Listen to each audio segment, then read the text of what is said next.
Hey everyone, welcome back to Down Under English. I'm Sam. And I'm Leo. Today we are talking about a topic that dictates absolutely every part of Australian life: the wild, dramatic, and unpredictable climate. We're diving into weather extremes and seasons. That's right. If you think Australia is just dynamic sunshine all year round, you are in for a massive shock. The weather down here shifts drastically between blistering northern heat waves, intense tropical monsoons, and sudden southern cold snaps. I'll never forget my first summer in Melbourne, Sam. I walked outside in the morning, and it felt like a total hairdryer was blowing directly into my face. I didn't even know English phrases for heat that intense. It can catch you completely off guard, Leo. But whether you're trying to stay sun-safe when it's a total scorcher outside, or figuring out what local gear to wear when a southern frost hits, mastering this atmospheric vocabulary is vital for daily life. Over the next 10 micro lessons, we are going to break down everything from sun safety collocations and heat adjectives to weather phrasal verbs and classic winter slang. Let's jump straight into our first module and look at some essential phrasal verbs for tracking the changing sky. Let's go. Watching the sky shift during an intense tropical afternoon? You need these weather phrasal verbs right now. Let's look at phrasal verbs for tracking changing weather patterns. Welcome back to Down Under English. Today we're looking up at the sky. Leo, when a sudden tropical storm hits the top end, what happens? The dark clouds will quickly cloud over the entire sky, and then the rain starts to pour down out of nowhere. Exactly. Pour down means to rain heavily. But the good news is these tropical storms usually pass over quite quickly, and the sky will clear up just in time for sunset. You just have to find some deep shelter while it pours down, Sam. Otherwise, you are getting completely soaked. Oh, absolutely. Notice how fast these verbs describe a total shift in scenery? It's pouring down, but it'll clear up soon. It makes your descriptions incredibly dynamic. Linking these phrasal verbs helps you talk about the environment, just like a local meteorologist. Do you prefer it when it pours down or when the sky completely clears up? Tell us below. When a sudden winter chill hits the southern states of Australia, you need to know exactly what clothes to grab. Time for some classic Australian slang for the winter months. If you're heading down to Sydney or Melbourne in July, Sam, you're going to need to ditch the shorts. Oh, 100%. You'll want to pull on your favorite jumper, which is what Aussies call a sweater or a hoodie. And to keep your head warm, you definitely need a knitted beanie. For ultimate comfort at home while avoiding the chill, you'll be wearing your trackies, short for track pants or sweat pants. Honestly, Sam, rocking a thick jumper and trackies on the couch is the official uniform for a southern winter.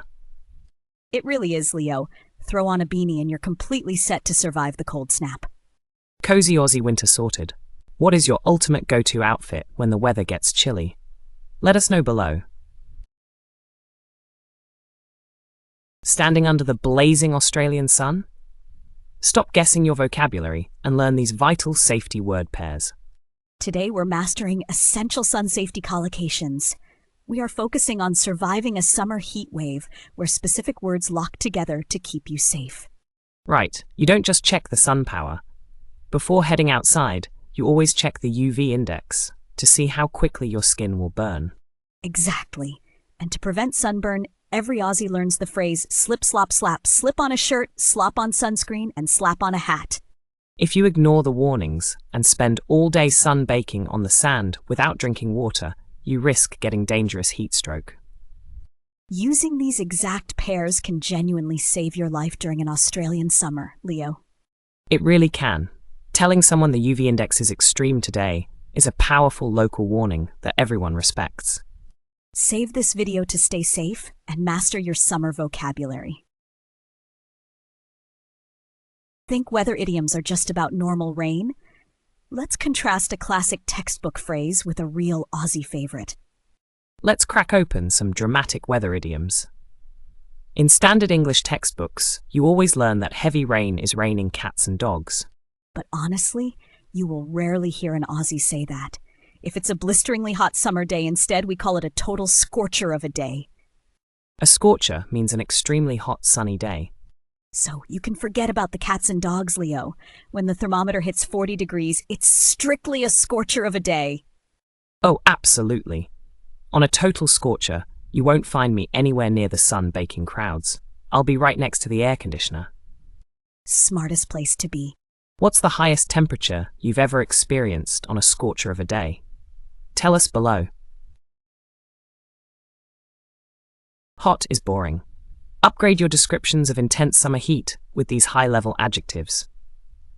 Upgrading your vocabulary with powerful climate adjectives. We want to expand your language today. A summer afternoon with high humidity and thick, heavy air isn't just hot, it's oppressive. Oppressive means stifling and uncomfortably hot. If the heat is intense and makes you sweat instantly, it is completely sweltering. Meanwhile, if you are out in the desert where there is absolutely no moisture in the air, the heat is incredibly dry. Oppressive, sweltering, and dry. You're making me thirsty just thinking about it, Sam. That's the power of precise adjectives, Leo. Using these lets you communicate exactly how the climate feels on your skin. Master your environmental vocabulary with us. Subscribe to Down Under English. Don't let a tricky double vowel combination ruin your winter weather forecast. Let's fix this word. Let's perfect your accent for everyday weather. Pronunciation. A lot of language learners look at winter warnings and struggle with the word for the ice that forms on the grass. We spell it F-R-O-S-T, and the trick is to keep the vowel short and open. It is pronounced frost. Exactly. Don't let it slide into an O or an sound. It's a crisp, sharp frost. Let's practice. There is a morning frost. Keep it clean and punch that O sound right in the middle. No frost, no frost.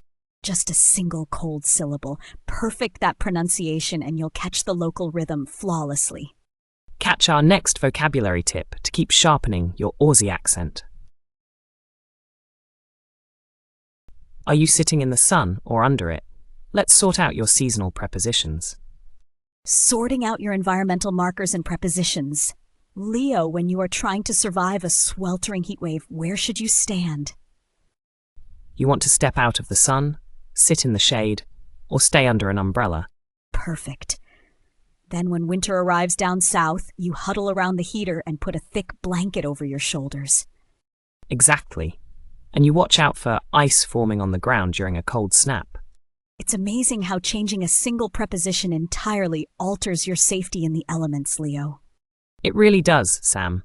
Sit in the sun too long on a scorcher and you'll get heat stroke. Move into the shade and you're safe. Which weather preposition do you find the most confusing?